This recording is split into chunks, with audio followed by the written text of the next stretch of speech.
very nice to see you. Thank you for visiting us. Good morning, Mr. President. Welcome here in the Netherlands. You brought good weather. Yes. So please. Good morning. Secretary General. Nice to meet you. Nice to meet you.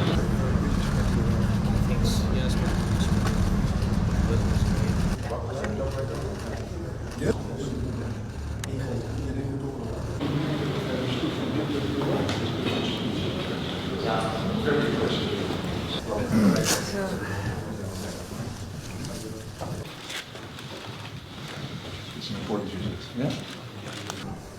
Yes, Yes, we wait for a second for the Yeah. person. To welcome you in this building of the Senate today. Yeah.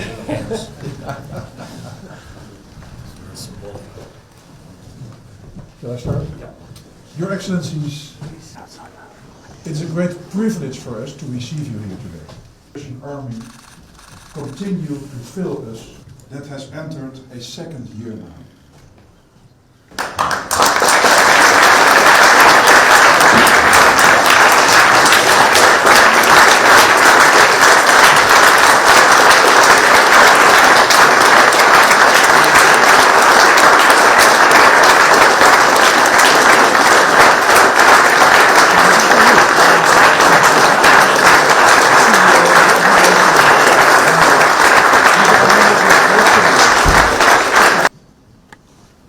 For the past 14 months, Ukraine has been fighting Russian aggression, territorial integrity, sovereignty, and autonomy of Ukraine, and on the people of Ukraine.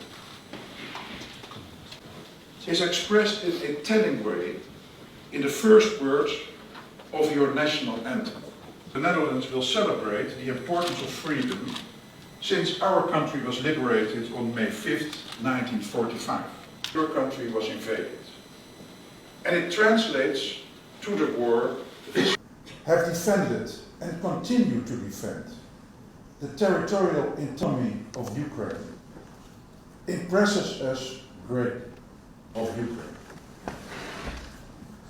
My colleague from the House of Representatives several times in the past year in Dutch society, both visibly and under the surface.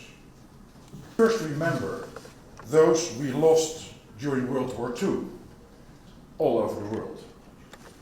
We will do so by keeping a 2-minute silence in Parliament. Mr. President, I wish unto you and unto all of Ukraine the hope. Ladies and gentlemen, it's an honor to address you, to you, all of you, the representatives of both houses of the Parliament of the Netherlands, the chairman of parliamentary committees, and you, honorable speakers of the House of Representatives and the Senate of the States General. When democracy is real with a stable tradition in the country, the Parliament is the heart of such country. And I'm sure that the heart of the Netherlands today will feel what the hearts of Ukrainians long for. A year has passed since I addressed, thank you so much for that possibility, and I addressed the Parliament and the people of the Kingdom of the Netherlands for the first time. And on the 36th day of the full-scale war, I spoke about why you and I, all Europeans, the whole world should unite. Unite to defend freedom and human lives. A year ago I said that this war cannot be forgiven. None of the crimes committed by Russia, and I said that the Hague knew exactly how to bring all Russian murders to justice. And today is the time to thank all of you. Thank you, your great country and your leadership. And I'm grateful to you for the fact that we've achieved the greatest unity in Europe, which people only dreamed of for decades. And it wouldn't have happened without the Netherlands, without your leadership. Thank you all. And I'm grateful to you for helping to protect what you value. The Netherlands defends freedom, defends the rule of law and democracy, defends Europe and our common way of life, the lives of free people, free people, not at the expense of someone else's slavery, but thanks to the rights and respect for all. This is our Europe. No aggressor will now think that he can burn the values of our Europe in the fire of aggression. It seemed to Russia that Europe was weak. Well, now Russia tries to figure out how to hide its own weakness. And I am grateful to you that The Hague, a city associated with international law in the world, is becoming a real hub of justice. Justice in the name of all those who suffered from aggression and other international crimes. This is the year of our cooperation with you. And I'm here to thank everyone in the Netherlands, everyone, from the Parliament to the smallest community, from His Majesty the King and the royal family, to every citizen of the Netherlands, from the government, and to every family that helped us. My great appreciation. Helped Ukrainians who found refuge in your country. And thanks all of you. Together we truly making life protected. Ladies and gentlemen, it's time now to identify new issues, to take stock of this year. Issues that are important not only for our country, not only for Ukraine, but for all Europe and everyone in the world who values freedom the same way you and I do. And I will mention 3 points. The first one, Ukrainians are united by the desire to win. But it is not only our desire to win back what belongs to us, and we definitely don't want to grab someone else's. We want to destroy the villainy with which the terrorist state came. The villainy is when Russian anti-ship missiles strike ordinary shopping centers. Really, yesterday, and the day before yesterday, been, and each week we see some things like this terrible tragedy, and the villainy is when terrorist state has a goal to leave the neighbor nation in winter in total blackout. The villainy is when Russia occupies a nuclear power plant, puts multiple launch rocket systems on its territory, and under the cover of nuclear reactors, fires at neighboring towns. All this concentrated villainy should lose together with Russia. And when the blue and yellow Ukrainian flag returns freedom to the lands occupied by Russia, in parallel with this, the terrorist state must feel that the world does not want even to cross paths with Russia and anything Russian. So yes to sanctions. So yes to Russia's isolation. Yes to the pressure on Russian citizens to make them looking for the Russian regime change in the country. Yes to sentences for the terror. Yes to universal rules for all jurisdictions to seize Russian assets and to use them to compensate for damages from aggression. We have to achieve this to the maximum to bring joint peace faster. The second point, this summer Europe has a historic opportunity to cut off oxygen to Russian revanchists once and for all.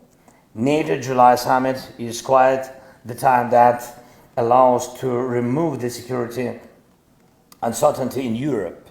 And can you imagine that a part of your country, let's say Eindhoven or Groningen, could be outside the common security and legal space of the Netherlands in a gray zone, something like this, which will attract the attention of international criminals. It's impossible. Of course, it's impossible. It's absurd. The same way it's impossible and absurd to leave Ukraine outside of the security and legal space of our common homeland, Europe. Ukraine should receive a decision on the algorithm for joining the alliance. It is clear that we cannot join NATO now while the war is going on. But it is possible, I think, and necessary to remove the security uncertainty now. It is a political decision. Russia must see that Ukraine's security will be guaranteed in order to begin to realize itself. Russia only with its own borders. And I call on the Netherlands to make this strategically important decision of the security of Europe, decision on Ukraine and NATO. And the third point, defense means people, armed people. The more powerful the weapon and the longer the fire range is, the more lives, real lives, are saved from enemy each day strikes. So, cherishing the value of life and maintaining defensive taboos among allies who are supposed to protect life is an obvious contradiction. The longer the taboos on weapons persist, the more our soldiers give their lives on maintain the defense when the weapons are not powerful or not long-ranged enough, or when Russian fighter jets are more effective than the aircrafts of those who really defend Europe. As of now, all this persists. Unfortunately, the taboos on weapons. Is it for a long time? It depends on all of us. Ladies and gentlemen, we remember the leadership of Netherlands in initiating the delivery of the Panzerhaubitze 2000, and we are grateful. Thank you again. We are grateful for you for such great decision for Patriot system and other weapons. It's huge, and we remember that the Netherlands were the first to say that the F-16 is not a taboo, and your leadership truly provides results. So let's together provide new ones. And I believe that during my next visit, I believe I will have it. Of course, if you will invite after this meeting. Yes, I think so. Yes. Though I will be able also only to thank you the way I do it today. And I believe that Ukrainians and all of Europeans will be able to thank you in particular for the bringing the peace closer and for saved lives, saved by joint actions as we've already seen. May we never forget all men and women, children, adults whose lives were taken away by wars. And glory to every hero who fights for life to win now. Thank you very much for your attention, for your support. Thank you. Slava Ukraini.